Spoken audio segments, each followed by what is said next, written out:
Richard Marsh was a 60-year-old high school teacher when one day he said he felt vaguely weird. And when he stood up, he felt dizzy and imbalanced, needing to lean against the wall. He couldn't get his left leg to move, and then he said both legs felt like dead weights. Shortly thereafter, he became unable to even move his neck. When he managed to get to the phone and call his wife, his words were slurred and he later became mute. At the hospital, his breathing became impaired and he needed to be ventilated. A CT scan confirmed that he had sustained a very large stroke caused by a clot in his basilar artery, the large artery that supplies most of the back of the brain. He was treated with TPA, a clot-busting drug. Marsh eventually lost consciousness, and when he subsequently recovered, he was still on the ventilator, and he couldn't move any part of his body. Marsh narrated his story in the illness memoir titled Locked In. Hello, I'm Ibrahim Imam, and welcome to another episode of the Neurology Lounge podcast, in which we will explore the curious phenomenon of locked-in syndrome. Locked-in syndrome is by definition the association of paralysis of all the limbs, called quadriplegia, and inability to speak, called anathria. Marsh illustrated the effects of these deficits most graphically. For example, he wrote that from breathing to blinking, I seem to have lost power over all of them. But, he said, the biggest shock of all was realizing that he could not move his eyes. He said, my eyes could only stare forwards and the balls felt glued on their sockets. He could neither pivot them right or left or up and down even a millimeter. He resigned himself to staring forwards like a shop mannequin, adding that I was, for all intents and purposes, a slab of meat on a butcher's block connected to an electric socket. Another person who used metaphors to illustrate his locked-in state was Jean-Dominique Bauby in his classic memoir titled The Diving Bell and the Butterfly. Bauby went into locked-in state after he had a stroke involving his brainstem. He was left paralyzed from head to toe, mind intact but unable to speak or move. He was only able to blink his left eyelid, and he managed to swivel his neck. He wrote that he felt as if his body was held prisoner by a giant invisible diving bell while his mind was free and took flight like a butterfly. Stroke in the pons, the middle of the brainstem, is indeed the most frequent cause of locked-in syndrome. But it is not the only one. Almost any lesion involving this part of the brain can result in locked-in states, and these range from bleeds and trauma to infections and even multiple sclerosis. One of the most distressing aspects of being locked in is being aware of everything going on around. For example, Marsh said there were conversations around him that made him realize that nobody knew he was awake and that they were all expecting him to die. Worse still, he followed all the discussions about taking him off life support, which were understandably particularly hard for him to hear. Luckily for him, his family decided to keep him on life support, thereby giving him a reprieve. Marsh painted a lucid picture of what being locked in was like. Beyond his difficulties with eye movements, he talked about his life being a series of people entering and leaving the room. People would rush in, people would rush out. He said it was like watching a play, a farce, except no one knew the joke, no one except me. And among the physical limitations of being locked in that Marsh explored was the excruciating inability to even scratch an itch. After learning that 90% of people in a locked-in state die within 4 months, and that most survivors never regain motor control, Marsh resigned himself to dying in the state of being locked in. Fortunately for him, as these conversations were taking place, he found that he could now blink voluntarily, and a neurologist who assessed him at that point showed that he could respond to questions by blinking. And this breakthrough completely changed the way his doctors related to him. He said they now addressed him directly. But this improvised communication via blinking was laborious. Marsh explained that you don't realize how tricky it is to conduct a conversation with someone by asking them only yes, no questions. He also said there was only so much that could be said in this way. A simple yet indispensable communication tool for locked-in states is the spelling board. For example, referring to the benefit of this technology, Marsh said it enriched my life to a degree that no one on the outside could have comprehended. Although his speech therapist had referred to it as a hotline, the spell board unfortunately eventually turned out to be also laborious to use, and it made Marsh to dispense with pleasantries when using it. He therefore soon started to see the spelling board as an infuriating symbol of my helplessness. And just as significant as regaining the ability to blink is, the recovery of bodily movements is perhaps even more. And in Marsh's case, this came after he had lost hope of any further recovery. This was when he said, "My body was showing no sign of coming back online. I was buried in sand with the tide coming in, and no part of my body was going to dig me out." This was, however, about the same time that he noticed he could move his left foot, followed by the recovery of full eye movements. Apart from the conventional causes of stroke which affect older people like Marsh, an unconventional form that favors younger people can also lead to locked-in syndrome.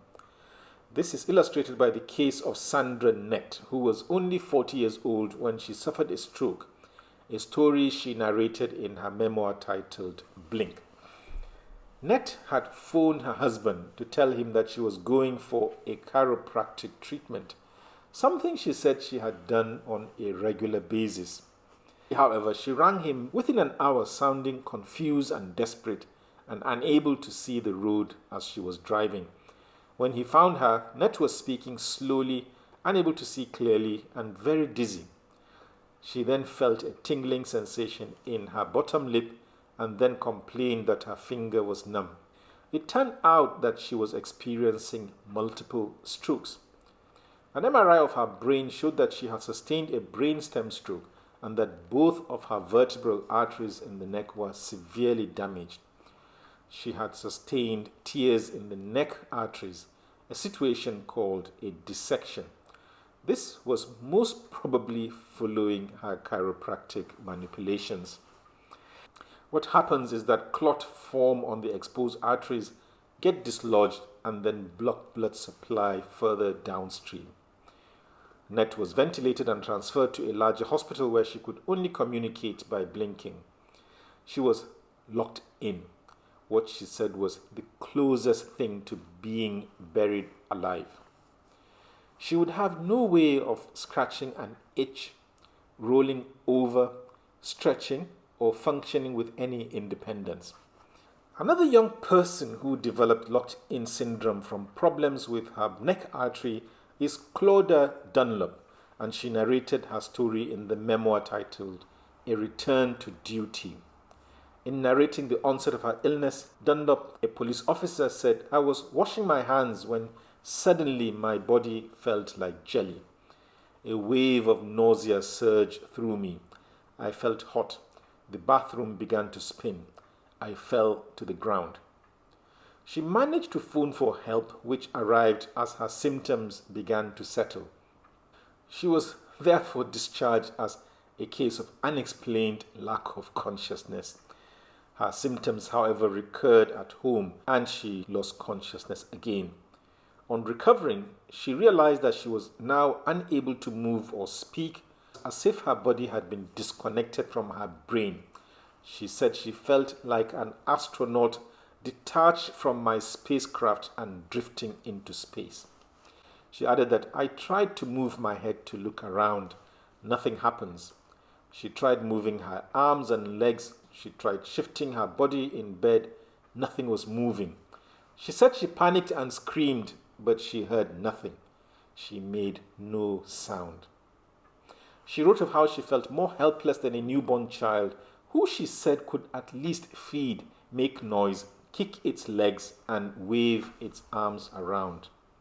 Worse for Dunlop was the realization that other people considered her to be brain dead. She was also haunted by the fear of what will happen if no one realized that she was conscious, specifically worried that they will turn off the machines.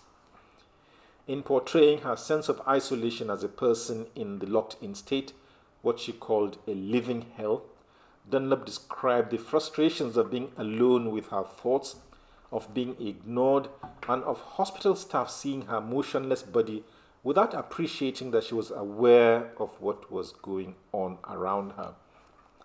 Dunlop also wrote of the misery of not having any physical contact. And her sense of isolation was particularly noticeable at night when she said time slowed down. And this was also the time when she said the dark thoughts crowd in. And in depicting the physical burdens of being locked in, Dunlop described the agony of being in the same position for hours and of the resulting pain which she likened to forks ripping through every muscle in my body and shredding each muscle like a piece of beef.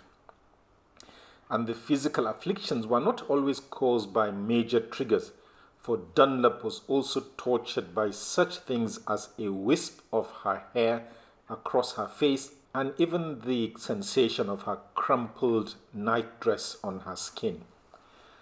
Dunlop had developed a clot at the base of her brain, what she attributed to a weakness in the artery of my neck, an old minor injury sustained in a road traffic collision. An MRI of the brain is often the only way to tell that a state of locked-in exists and to distinguish it from its mimics.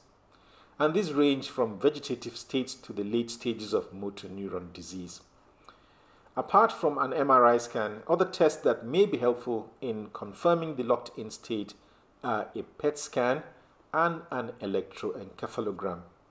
Although the cause of locked-in state can be established in many cases, this is not always possible. And such was the case with Martin Pistorius, who narrated his story in the memoir titled Ghost Boy. Pistorius was only 12 years old when his mysterious illness began. He said it started with a sore throat, and over the following months he gradually lost his mobility, speech, cognition, and even vegetative functions that he needed for survival. On becoming conscious of his situation, he realized that the people around him were unaware that he was conscious. He said people were looking through and around him, and that however much I beg and plead, shout and scream, I couldn't make them notice me. He likened his condition to being completely entombed, referring to himself as being a mind trapped inside a useless body. He also felt like a silent witness to the world around me as my life passed by in a succession of identical days. He referred to himself as being marooned on the island of myself and as being completely alone in the middle of a sea of people. His doctors at first thought it was all psychological, and they gave up on curing him after he had been in his condition for a year. At that point, he said he became lost in the land where dragons lie, and no one could rescue me. Luckily for him, Verna, a relief carer, picked up signs that made her to believe that he was in there. He said Verna looked at him properly, and she started speaking to him when everybody else had got so used to me not being there. Verna got to understand his limited language of smiles, gazes, and nods, and he said she became the only one who sees me and believes in me.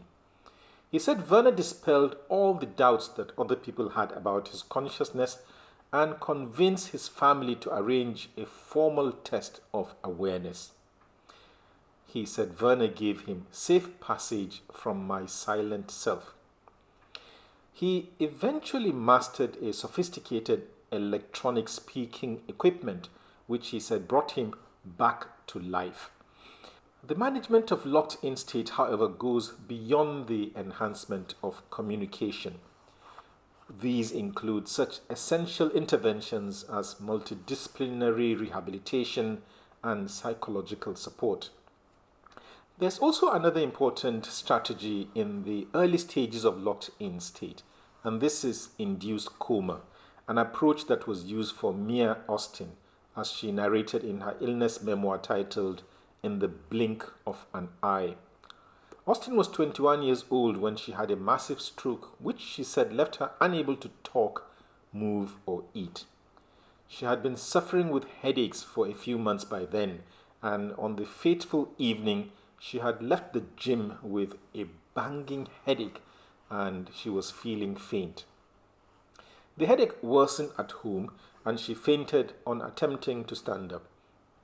And in the ambulance, she said, I kept losing consciousness and then I lost my voice and all sensation. She was placed in induced coma for 6 days.